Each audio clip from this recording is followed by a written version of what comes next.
is really a test to where our heart is. Because the heart that is moved by the Spirit will really respond to the need. So, uh, I'd like to read some more quotes here that I've collected along the way. Listen to these beautiful thoughts.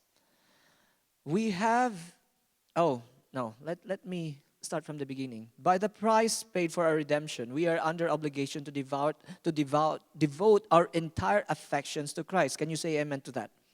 We are to give God all that there is of us. And in giving to God our all, we are to consider that are we to consider that we sustain a great loss? If we give God our all, should we consider that we are sustaining a great loss? No. I like Darcy said, no. She's smiling. No, no way. It says here, no, for in giving to Him our talents, we are doubling them. Wow. We are what? Doubling them. By hoarding our talents, my dear friends, it's just that. You're not doubling it. Listen, every gift He has given to us, when returned to Him, receives His blessing, then it may have increased influence in the work of God. Remember the 5 loaves of bread and the 2 fish. What if the kid just kept it for himself? I bet you, my dear friends, he would still be hungry after that meal. Would you believe so? He would still be hungry after that meal. But he did not. Have you noticed he did not hold back? Like 5 loaves of bread, he could have held back 1 bread. Or half a fish. There's 2 fish. Half a fish. But he did not. He gave all. Because it was required. He gave all. And what happened? He did not just feed the 5,000. Remember, it's not 5,000. Only men were counted. It was 20,000. And at the end, there was 12 baskets overflow. Friends, this is the way of God. If you want to see God works in your life, if there is no overflow, that's not the Lord's work yet. Do you believe that? Can you say amen? Because if we obey His will, if we obey His command, there'll always be a significant answer to prayer. There'll always be that overflow. And let me read some more thoughts.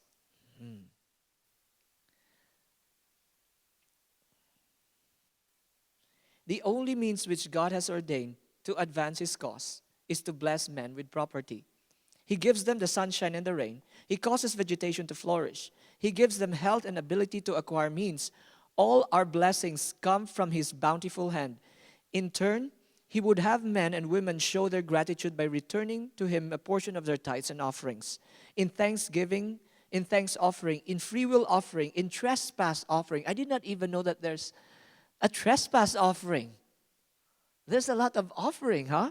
And listen, the hearts of men become hardened through selfishness, and like Ananias and Sapphira, they are tempted to withhold part of the price while pretending to come up to the rules of the tithing. Will a man rob God? Should the means flow into the treasury exactly according to God's plan, 1/10 of all the increase, there would be abundance to carry forward the work. Our work is languishing right now, isn't it? The mission work was not progressing as it should. Why? Because we are withholding what should be given to God. And this is one thing that I was pondering. I was pondering this thought. Tithe. Why did God require tithe?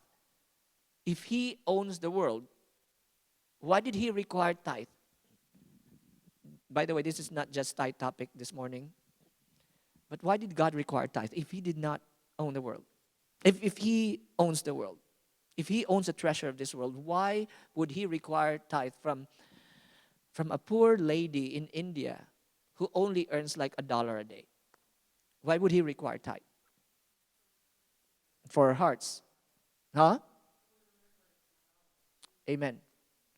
So we would remember a portion of that would remind us this is all God's. Amen? It would remind us Everything that I have is not mine. It was given by God. Remember, yesterday we talked about praises. The more we give praises to God, the more we begin to realize that we owe Him all our praises. We owe Him everything. And this is as well with our tithes, because if we do not give tithes, my dear friends, it's so easy to consider like, wow, this is all me. This is all mine. And friends, selfishness would not do you good. Selfishness is not healthy. You will not experience joy in selfishness. Can you say amen to that? And this is one thing I realize now, that what God is requiring of us, the tithes and offerings, is actually for our joy. Do you believe that? Is actually for our joy. The Lord does not need your money. The Lord wants to give you joy. And by withholding, we're not experiencing. I'm not saying this because we will have an appeal this morning. But friends, this is actually an opportunity to give to the Lord. Can you say amen to that? This is one of my worries when I became a missionary. And for those of you who knows my testimony, you know that I've been living by faith, depending on God for everything. My first worry was, how will I survive? And I love the question of one of the attendees yesterday. How about your bills? And I said, it's God's bill. And how does it work? And I said, it's hand-to-mouth existence. God's hand, my mouth. And then I discovered while we are having this existence, my mouth is not big enough for His hands. Can you say amen to that? Your mouth is not big enough for His hands. And then I compare now for the time that I was working for myself. I was working to supply myself. And it's funny because I said to God, Lord, if you bless this, I will help out the ministry. But at the back of your mind, forget the ministry. It's for me. I will just give a portion to the ministry. And you know what, my dear friends? While I was working, earning things for myself, I was working 3 jobs back home. And I could barely even help myself. And now that I'm not, what's this? I'm not receiving regular salary, I could help 100-folds more. You know why? Because the moment I became a missionary, it was emphasized that everything that I have is not mine. So I even said to God, okay, Lord, for your ministry, for your work, you could even empty my bank account. Remember, before I don't have a bank account, now I have. Isn't God good? And I said to her, you could even empty my bank account. Do you know what the Lord did? He did not empty it. He doubled it. He doubled it. This is not prosperity gospel, my dear friends. But you know why? Because before He sees that my God is money, He sees that my heart belongs to my bank. And that's why He has been depleting and depleting my bank. It's for my protection. And now He saw that I finally got it. That what everything that was placed in His hand is for His work. There's no amen. That's a scared amen. Everything that He placed in His hands, if you read this account, I don't have time to expound this, but it is really God's property. And the more we dispose of it, my dear friends, for His work, the more the Lord sees that now I could trust you. The more I could trust you with this, because I know this will not be a stumbling block for you. Wealth was a stumbling block for me. And the Lord has to pull me out of everything that I lean on. And now when the Lord sees that it's not moving me the way it moved me before, now you're safe, Jem. You could have this. And you know what it gives you? It gives you so much joy. It gives you so much joy to extend. And by the way, we are just talking about tithes. The question is, what if we give more than the tithes? More, because the tithe, that's what God requires of you. Above tithes, that's everything. That's your heart. Amen? So, this is what happened. By the way, I'd like to read this thought. It says here, by faithfully obeying His requirements, we acknowledge that that all belongs to God. Amen? That all belongs to God. Oh, will a man rob God? Yet ye have robbed me. But ye say, wherein we have robbed thee? In tithes and offerings. And when you rob God, ye are cursed with a curse. Wow, this is heavy, friends. Ye are what? Cursed with a curse. Well, says anyone, listen to this. Says one, the calls keep coming to give to the cause. Sometimes we're thinking about that. I was thinking about that. The call keeps on coming to help the cause.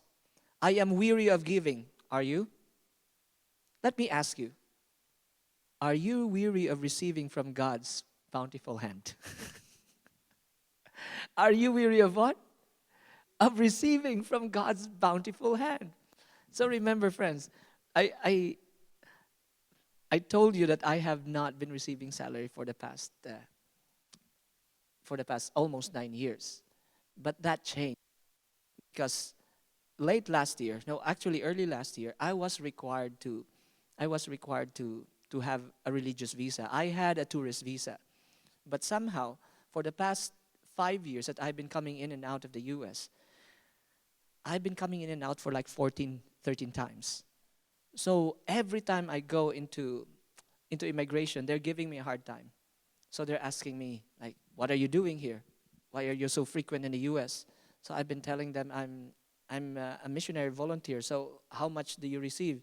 Because they want to trap you. Because as a tourist, you could not receive salary. I said, I'm not receiving any salary and I don't have anything to hide. And then they're telling me, so how are you able to travel as much? Because you have been coming in and out for this much. And I said to them, it's God. The Lord has been good. So no, don't give me that answer. Tell me. And I've been telling that's the only answer I can give. So, and it was difficult and so difficult. So one time I'm even thinking, okay, Lord, maybe this is the last time that I'll come back to the US. I'll give this to you because they required me of a religious visa. For you to have a religious visa, you have to be employed by an organization. And to process a religious visa, how much would it cost? It will cost you $5,000 to $8,000. Expedited processing. If it's not expedited, you will be waiting for 3 to 5 years. So I said to the Lord, okay, Lord, that's yours. And you have to be employed. So I'm thinking, remember, my walk with God is not to receive employment. It's not to receive paycheck. I don't have peace in that. And by the way, this is my walk with the Lord. This is not a general thing for everyone. I guess Brother Tim and I have the same calling, not to ask, not to let people know that I need this for that moment. Only God knows. So I was not at peace, Brother Tim. And I'm thinking, Lord, if it's your will, then you have to provide the visa. But I don't know how. Again, for my thoughts are not your thoughts. Neither are your ways my ways. Since they have been praying about it, somebody heard about my situation. And the director of ASAP offered me, Jem, you know what? The only way for you to come back again, if we hire you as a prayer coordinator. So I said, okay, so what are you going to do? And then they said, we will process everything. They processed everything. And within a couple of months, my visa was approved. My visa was approved. And I'm thinking, wow, this is so awesome. And now they don't have to interrogate me when I come in and out. And now another problem came. I will receive salary. Remember my deal with God, no salary, no stipend. I'll be receiving salary. And I told them, I'll have to give you back the salary because this is not my deal with God. And they said, Jem, no, we cannot accept the salary back because if we accept, it's like a lie. Isn't it? It's like a lie, like you are an employee, but you are not our employee. If you will not, and I'm thinking, Lord, because I know that if I have something that I lean onto, I become complacent. And I know my weakness, and I'm thinking, Lord, how do I deal with this? And I was praying and praying and praying, and the Lord convicted me. That salary is not yours. And I said, so what am I going to do with this? I said, spend time with me. And you know what happened, my dear friends? My salary is not really, really big. It's like a stipend. And then the Lord convicted me. That's not for you. That's for the missionaries who are in need. So every month, I'm like Santa Claus. Isn't that awesome? And every time I see that in my bank, the salary arrives, I spend time on my knees. Lord, who needs this? And then one by one, the Lord will give me a person after person. And for these past 2 months, I could not really pull down the blinds of my smile because it has been amazing. It has been an amazing journey. Like the Lord will give me this person in my prayer, and I'll ask the person, "Hey, how are you?" "Oh, Brother Jem, it has been difficult. God has been trying us, and that's why the Lord has been convicting me to send you some blessings." And the person will somehow even give me cry emojis on Messenger. You just don't know how much we need it right now. A youth conference. I helped out a youth conference. Just imagine, before I could not even help out myself. And I'm helping out a youth conference. And this youth conference was about to loan money for the airfare of their speaker. And that day, the Lord has been bugging me. Hey, contact this person. You have to give this person such and such an amount. Did you know that that is the exact amount, a little more than the exact amount that they needed? Jem, they said, Jem, today, we are planning to go and loan money. Isn't that amazing? I sent money from my friend, and I did not even know what was happening, and said, Kuya Jem, you just don't know. Somebody got burnt right now in the kitchen in our training school, and they needed money for the hospital. This money is the exact money that we need. Friends, you know what that brings you? So much joy. And then I begin to realize, friends, this is what the Lord has designed us to be helping out His ministry. Hoarding it is boring. Hoarding it will deplete the joy in your life. When you look at the needs of the people, friends, there's so much potential for joy. And you know what the Lord does? Again, my cheekbones are hurting. Remember, I returned to Him. I consider that not mine. But even that returning to Him, He slaps me with more blessings. And more and more. And now even our youth group back home are experiencing that blessing. Friends, the Lord does not need your money. The Lord does not need your resources. The Lord wants to show you that if you let go of yourself, He could show you that there's more of Him. Let me read this. Again, let me read this again. Well, says one, the calls keep coming to give to the cause. I am weary of giving, are you? Then let me ask you, are you weary of receiving from God's bountiful, beneficent hand? Oh, not until He ceases to bless you, you will cease to be under the bonds to return to Him the portion He claims. Let me read some more thoughts. We hope that those who have means trusted out to strangers will see that God's cause may be benefited by its use. It was placed in their hands by the Lord to test them and prove them. Did you get this, friends? Whatever that we have, and I'm not just talking about means right now, I'm talking about time. I'm talking about talent. I'm talking about even ambitions or dreams. Everything that God has placed in our hands is a test for us to see if they will render back to the Master His own when He shall call for it. Means were given them not to hoard, but to use. Means were given them not to hoard or to use for themselves. It should be used for the glory of God. If there is any stint and meager arrangements and inferior works to be seen, felt anywhere, let it be in your own house or in your own dress, not in the house of God or in the facilities which are needed to push forward the work of God. Isn't it amazing? When Brother John and Sister Natalie was telling me about that clinic story, about that person who gave through ABN, they just live in a trailer. But the money that they have stored is in a Kleenex box, thousands and thousands of dollars, and they give it to the cause of God. Isn't that crazy? They put it in a Kleenex box. Do you want some Kleenex? And the guy who came there said, no, I don't want some Kleenex. I'm okay. He said, no, no, you need some Kleenex. Friends, we all need some Kleenex, Kleenex from the Lord. Let me read his last few thoughts. Oh, God lays his hand upon all man's possession, saying, I am the owner of the universe, and these goods are mine. Amen? And last thought. All the goods that man enjoys comes because of the mercy of God. He is the great and bountiful giver. His love is manifest to all in the abundant provision made for man. He has given us probationary time in which to form characters for the courts above.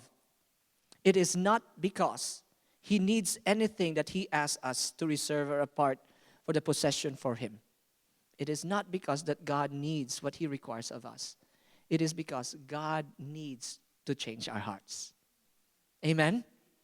And when you begin to see that, from God's perspective, you begin to see his joy. Have you seen those kids last night? Have you seen those kids? That's what makes the heart of the Lord joyful.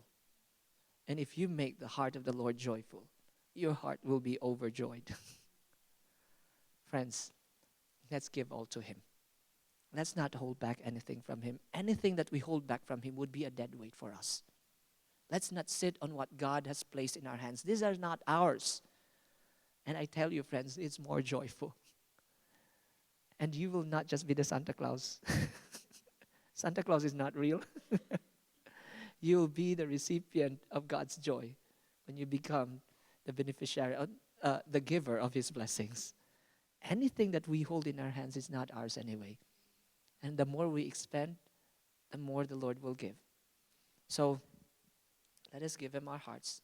As we come to him this morning, let us all consider how wonderful our God is. Let us all thank him even for the opportunity to sacrifice. Can you say amen to that? Even for the opportunity to lay your possessions, even your reputation, or even your life on the line for his cause. Because in the end, the joy comes back to you tenfolds. So with that being said, join me here as we give praise.